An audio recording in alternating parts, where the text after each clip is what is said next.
Welcome to another episode of Game Time. This week, the first show of the year. We are on the road in Las Cruces with the Mayfield football team and head coach Michael Bradley. Thanks for joining us this week. Thank you very much. Pleasure. You started the season with a win against Manzano, 35-0. What did you find out about your team in week one? Well, number one is they came ready to play. And in those first games, it's always difficult coming out. You never know what your opponent's going to be like. We worked hard all summer long, and we were ready for them.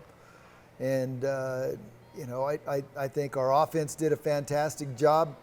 They moved the ball really well. We didn't throw a whole lot, but when we did, we completed passes. Defense did well.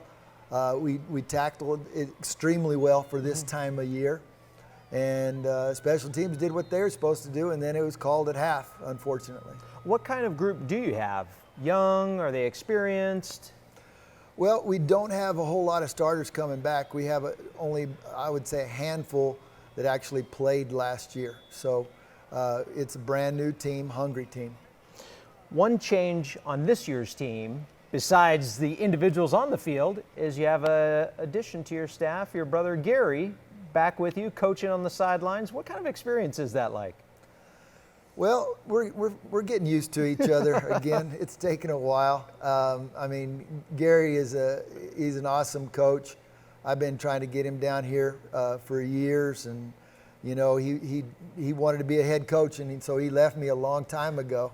Went to Farmington, then went to Carlsbad, and now he's back home.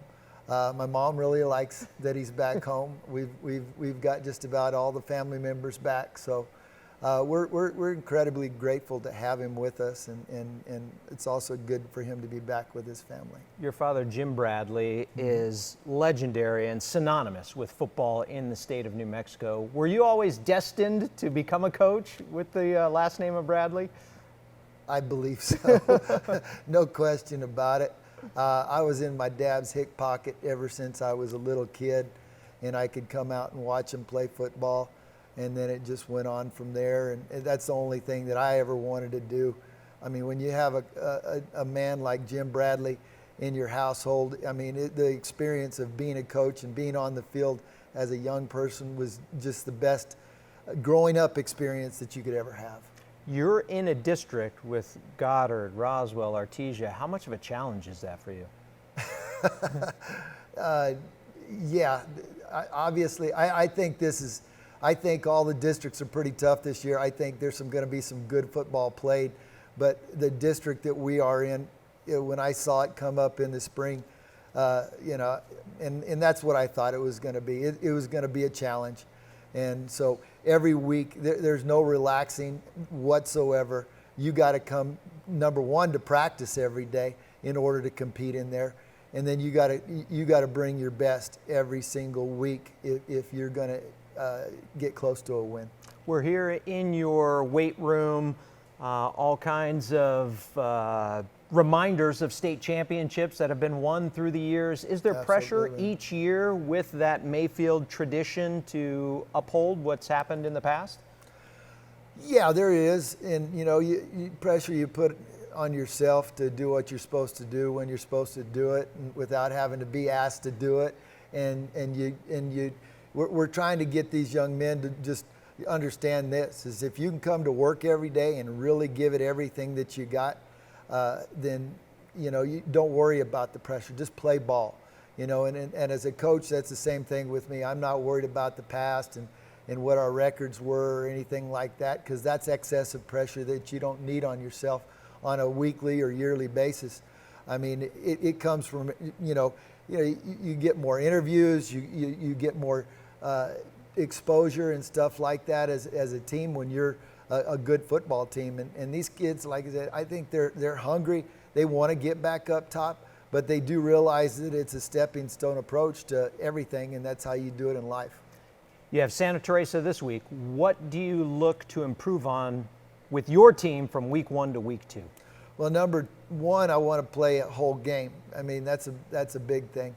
They lost out on a little experience last week by not playing a full game. So this week, this time of year, we're looking at the fundamentals, lining up right, getting in a good stance, firing out low, knowing your assignments. And last week I thought our kids kind of even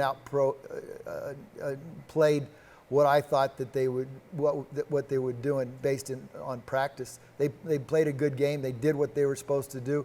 There was very few busted assignments in the first half, and we went up and down the field. We did well. All right, let's hope for no lightning delays or weather postponements or anything like that. Man, I hope that happens. Well, good luck this week. We'll be back with more Game Time after this. Are you living the life of an athlete? The New Mexico Activities Association brings you Life of an Athlete, a resource for students, educators, and parents to understand the challenges students face. Athletes, one night of drinking will negatively affect your athletic performance for 2 weeks. And athletes who drink or do drugs are twice as likely to get injured. Alcohol's effects can reduce a high school athlete's potential by as much as 20 to 30%. Are you living the life of an athlete? Log on to the website to find out today. Do you love sports? Do you want a front row seat for exciting high school sports action in New Mexico? If the answer is yes to either of those questions, then becoming an interscholastic sports official may be right for you. The New Mexico Officials Association is looking for individuals age 15 years or older to serve as officials in 10 different sports. No experience is necessary and training is provided. If you're interested, call 505-923-3110. That's 505-923-3110. Or go to the website nmact.org and click on the Officials tab. Welcome back to Game Time from Mayfield High School. As we told you earlier, the Trojans started the season with the W. Here's a look at some of the other Week 1 winners and standout performances. The defending state champs from Cleveland started the year at home against Centennial in one of the top games of the week. The two teams exchanged score for score in the first half. Cleveland's Nick Trujillo scored 5 touchdowns on the night, 4 TD tosses from Evan Wysong, and a kick return for a score. But it wasn't enough. The Hawks pulled off the upset, handing the Storm their first loss since 2019, Centennial over Cleveland, 38-35. La Cueva head coach Brandon Back said before the season he thought the offense would have to carry a lot of the load this year, but opening night against Rio Rancho, the defense came up big. The Bears recorded 7 sacks on the night, and Aiden Armenta threw 3 touchdown passes. The Bears beat the Rams 30-7. Volcano Vista met up with Las Cruces. Volcano Vista quarterback Elliott Paskett Bell accounted for 3 touchdowns on the night as the Hawks took down the Bulldogs 34-17. The Cibola Cougars trailed El Dorado 14-0, but they rallied to beat the Eagles 39-29 in Week 1. Albuquerque High went on the road to Las Cruces to take on Oregon Mountain, and the Bulldogs earned a big road victory over the Knights, 22-20. Miguel Adame with a kick return touchdown in this one. Goddard Rockets have a pretty good squad this year. They took on Santa Teresa in the season opener. Goddard got the hard-fought win, 19-3. Cobre pulled out a victory over Chaparral, 13-6 in the opening week. Cobre will take on defending state champ Robertson in Week 2. Down in the southeast, Artesia took on Carlsbad in one of the longest-running rivalries in the state. This was decided in the final seconds. Artesia's Matthew Seiss returned a kick for a touchdown to give Artesia a 30-27 win. Roswell put up some big numbers on Friday against defending state champ Lovington. Check out this touchdown catch by Giovanni Apodaca, the tip and catch and score. Roswell beat the Wildcats 69-29. Now that Los Lunas moved up a classification, the Tigers started the year with their annual rivalry game against Belen. This one was all Los Lunas. The Tigers shut out their crosstown rival opponent 45-0. Capital High School had 3 players rush for over 100 yards, and the Jaguars ran all over Grants in Week 1 with a 57-6 win. Capital will take on rival St. Michael's this week. Alamogordo started the season with a shutout win over Valencia. The Tigers had a pair of pick-6 returns in their 41-0 shutout win. On a wet Saturday in Santa Fe, St. Michael's never trailed against the Taos Tigers. The Horsemen head into Week 2 with a 1-0 record after their 20-8 win. Bloomfield started the season with a bang. The Bobcats pounced on St. Pius. Senior Ryan Sharp threw for 324 yards and 6 touchdowns in Bloomfield's 61-20 opening week win. On Thursday last week, Sandia running back Malachi Times could not be stopped. The senior rushed for 269 yards and a school record 7 touchdowns as the Matadors beat Atrisco Heritage 59-37. West Mesa quarterback Elijah Brody had quite the debut with the Mustangs. The junior threw 4 touchdowns and rushed for another 2 as West Mesa started the season with a 56-12 win over Santa Fe. West Mesa takes on Volcano Vista this week. Albuquerque Academy's A.J. Rivera and Kellen Garras will be quite the combination this year. The two paired up for a pair of scores, and Cole Conway scored 3 times as the Chargers post the Week 1 shutout 37-0. New Valley head coach Billy Cobos started his career with the Vikings in the right way. Valley shut out Bernalillo 36-0 last week. The Vikings face Cibola this Friday. And wanted to give a shout out to Jerry Archuleta of Clayton High School. He recorded a pair of pick sixes and a fumble recovery for a touchdown in Clayton's 52-2 win over Cuesta. Clayton takes on Mesilla Valley this week. Heading to the break, let's check out the latest Max Preps polls.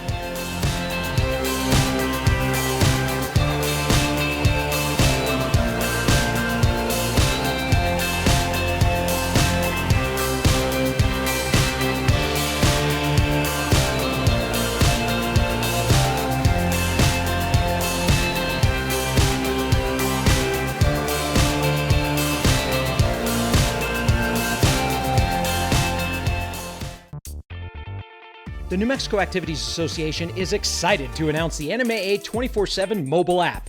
Whether you're a student, coach, parent, or player, you can have the power of the NMAA right in the palm of your hand. Find scores and schedules, follow your favorite teams, receive special offers from NMAA sponsors, get state championship information, highlights, features, and much more. Download the free NMAA 24/7 mobile app in the App Store or Google Play. Get it now. Welcome back to Game Time from Mayfield High School. We talked football, now let's switch to volleyball. The season is underway and there's a big change at one of the most successful programs on the eastern side of the state. The most successful high school volleyball program in New Mexico underwent a change during the offseason.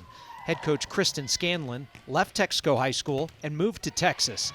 Gabe Jones is taking over at Texaco after 5 seasons as a Clovis assistant. Change is always difficult and different for kids. It's even different for adults. But like Coach Scanlon had them lockstep, like they knew what they were trying to do. So I'm just trying to step in and not really change some things, just get them used to hearing a different voice. According to the first-year head coach, that voice won't get loud often. I don't like to yell. Like I like to have, I believe I'm pretty high energy. Like I like to be out there with the girls, encouraging them, yelling at them, like let's go, let's go, let's go.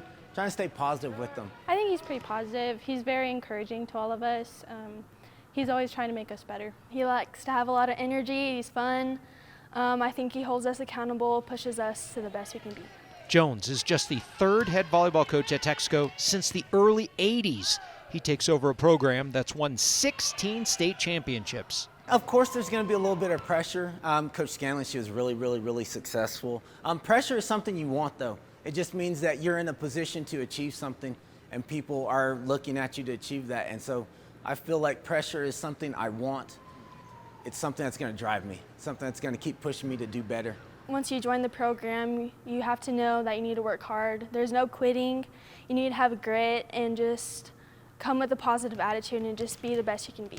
I think that we'll really be hardworking at everything that we do when we come into practice every day trying to get better. At the end of the day, volleyball is about executing on the floor.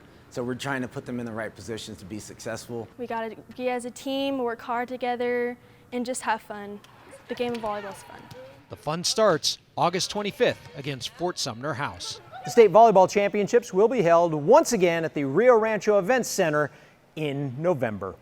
That's going to do it for another episode of Game Time. Make sure you tune in each week as we travel all around the state and talk with different programs. We'll see you next time on Game Time.